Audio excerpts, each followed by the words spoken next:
সসম্মানে চাকরি ফেরত চাই, এই দাবিতেই রাজপথে চাকরিহারা শিক্ষকেরা। এর আগে ডাক্তারদের আন্দোলনে কেঁপেছিল বঙ্গের মাটি, এবার চাকরিহারাদের হাহাকার।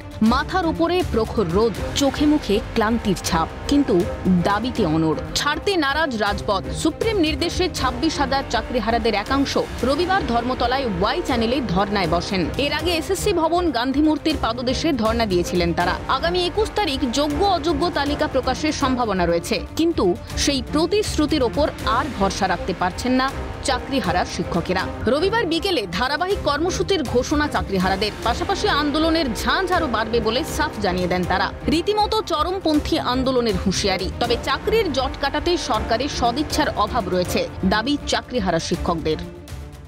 সিবিআই একটা অথরিটি, সে টেস্ট করেছে, সেটা সিবিআই রিপোর্টটাকেও কেন মানা হচ্ছে না, এটাও আমাদের কাছে সত্যি খুব অবাক করা হচ্ছে। কারণ জট কাটানোর জন্য যে সদিচ্ছাগুলো থাকা দরকার সব পক্ষে, সেই সদিচ্ছাটা আমরা কিন্তু পাচ্ছি না। আমরা যেটা বুঝতে পারছি যে আমরা কোথাও না একটা ভয়ঙ্কর রকমের রাজনৈতিক পরিবেশের মধ্যে আছি এবং সেখানে আমরা সাফার করছি, অথচ সবাই আমাদেরকে তাদের আমরা যোগ্য শিক্ষক, শিক্ষিকা, শিক্ষাকর্মীরা এখানে আছি। আমরা আমাদের অধিকার থেকে বঞ্চিত হয়েছি। আমরা চাই আমাদের যাতে যথাযোগ্য সম্মান দিয়ে আমাদেরকে ফিরিয়ে নিয়ে আসা।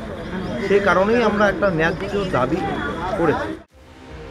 যোগ্য অযোগ্য বাছাইয়ে বলি হতে হয়েছে যোগ্যদের, চলে গিয়েছে চাকরি। চক ডাস্টার হাতে ক্লাসরুমে যাওয়ার পরিবর্তে রাজপথে ঘাম হয়ে ঝরছে শিক্ষকদের পরিশ্রম, বুক ফাটা কান্না। কিন্তু কেন বারবার বঞ্চনার শিকার হচ্ছে যোগ্যরা? চাকরি দেওয়া তো দূরের কথা, তাহলে কি যোগ্য অযোগ্য বাছাইয়েও ব্যর্থ রাজ্য?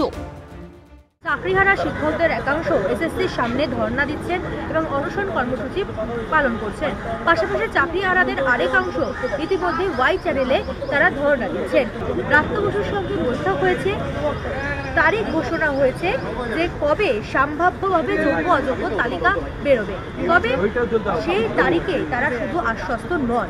ক্যামেরায় পুষ্পার সঙ্গে রেশমি রিপোর্ট, ক্যালকাটা নিউজ, কলকাতা।